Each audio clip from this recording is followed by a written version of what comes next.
ज्ञानाची भूमी म्हणून ओळख असलेल्या पैठण नगरीत आषाढी वारीनिमित्त लाखो वारकरी आणि भाविक गोदावरी नदीत पवित्र स्नानासाठी दाखल होत आहेत.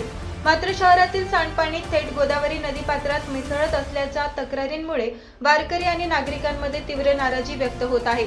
श्रद्धेने स्नानासाठी येणाऱ्या भाविकांच्या आरोग्याशी हा गंभीर प्रश्न संबंधित असल्याने प्रशासनाने तातडीने दखल घ्यावी अशी मागणी होत आहे.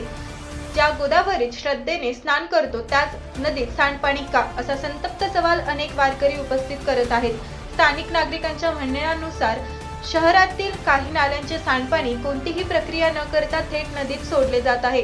आषाढी एकादशीच्या काळात हजारो भाविक स्नानासाठी येत असताना नदीचे प्रदूषण वाढत असल्याची चिंता पर्यावरण प्रेमी आणि नागरिक व्यक्त करत आहेत.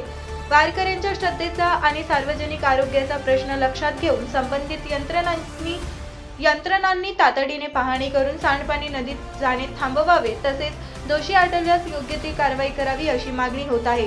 दरम्यान या प्रकरणाबाबत प्रशासनाकडून अधिकृत भूमिका अद्याप समोर आलेली नाही.